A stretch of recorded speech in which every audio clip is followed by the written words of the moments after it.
the first half, and this was Harimau Muda completely dominated the first half. Wonderful save there by Yazid Yassin. He played an important part in this opening 45 minutes. Yeah, Yazid, I mean, this was all Harimau Muda. This was the best of Harimau Muda. This was them being exciting. It was against the timid defensive Geylang United. But Harimau Muda, they went for goal. They got Wanzak Haikal very much involved. They got the ball wide and they created chance after chance. It was only 1-0 at half-time. Could and should have been a lot more. It should have been, but when the goal came, I thought, it was a wonderful, wonderful strike from Wanzak Haikal. He'd been the best player on the pitch the entire first half. He's the one who looked most likely that he was going to score. And when he does that, I mean, he does well to hold off the challenge from the defender. Stumbling, but he still, finds his footing. You see that, good challenge, stumbles, gets up and then says, I'm going to lash this one in. And does he not lash that one in? It's a super finish by any standards. Well, he was definitely the man of the match for the first half. And I mentioned to you, Shebi, in the halftime analysis show that everything went through Wanzak Haikal, whereas for Geylang in the second half, it was all going through Michael King. It was. I thought Michael King, suddenly began to play slightly more towards the middle. And Joseph Kaplan came around to help him, and I thought that combination really worked. I thought they ran Mahali Jasuli ragged, and here really, and this is where I think experience comes in. If he had a more experienced player in that situation, where Joseph Kaplan finds himself, he would have found the back of the net. Here it's pretty much hit and hope. But this for me was the moment where it all could have been different. 3 defenders left in his way. Unfortunately, the post gets in the way of Michael King. The Harimau Muda, this was the 15-minute spell where Geylang were very much on top.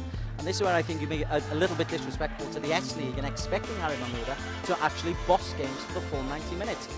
Michael King is a good player. Obed is a good player. Kaplan's a very good player. So you can't expect a young team to boss things. And so it didn't surprise me that Geylang had enough of the ball. I don't think so. I think, Harimau Muda, we use the word young, but you look at the number of caps that they have got among themselves and the number of high-level competition they have played in. I don't think the word young applies to Harimau Muda. To me, they are mature. Ahmad Hazwan scores a hat-trick in a full international. He's not young in that anymore. No, what I mean is, that it was enough. There is enough quality in this team for them to dominate games for 90 minutes, to control the tempo of the game. That's very important. You must be good enough to know when to slip. Now that for me was the defining moment really. Once again, a more experienced player than Michael King would have said, thank you very much, slotted into the top corner.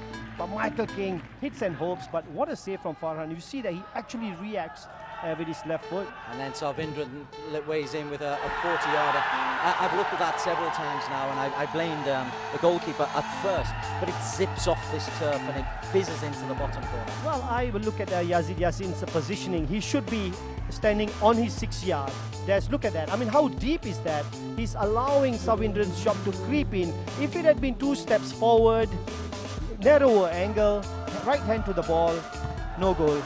Afizi with a save on the line. Still don't know how he makes this. If you see the replay, you'll see he's actually facing the wrong way when Obed gets the corner in. Look at 21 on the line. He has got no idea. Well, Obed did extremely well there. He does everything right. The ball comes, you hit it hard and towards the goal. And Afizi, once again, Harimau Muda get very, very lucky. Tamala Rasu needs to learn how to finish. That's what he needs to do. He works ever so hard. That's a wonderful save from Yazid, by the way. Indeed, it was a double save, Des. But you look at Yazid Yassin in this situation. What does he do? Comes out, narrows the angle, gets a hand, and then reacts extremely fast.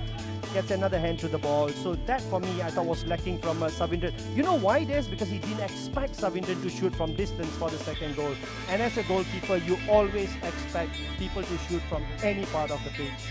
So here we go. The stats that I wanted to see were the shots on and off target, and clearly Harimau Muda with a greater number of shots on a goal. Geylang United only 6. I'm quite surprised by that. I thought they had a few more. Well, not on target, possibly. I mean, Wanzak Haikal skied a couple as well. Ahmad Hazwan himself. So really, I think the stats, pretty much shows us how the game went over 90 minutes. This is the point I was trying to make. It was a 15 or 20 minute spell that Geylang dominated. Harry Mahmouda have had 70 minutes of this game and bossing it. It was more 25 to 30 minutes spell in the second half. There's high expectations here from Shebi Singh for Harry Mahmouda. There was another match played earlier tonight. Tampines Rovers, they came back from 1 goal down to nick this one 2-1. There were 2 own goals in this game. The first one by Anas Hadi, which gave the Court Young Lions the lead. Jamal Ali then leveled things off before Jonathan Toto scored an own goal to give Tampines Rovers their first win in 3 S-League games. So this is how the S-League standings look at the moment. Harry Mahmouda do move up to second behind Brunei DPMM, level on points, 23. Tampines Rovers move up above Home United after tonight's game, but they have played a game more. And these are this week's fixtures. We're going to talk about this a little bit, guys. Home United at home to Woodlands Wellington. Brunei DPMM at home to Hougang United. SAFFC will travel to Gombak United. Court Young Lions, yes, they are in action once again on Sunday against Albirex Niigata or Tanjong Pagar. Well, they're having a tough season as well.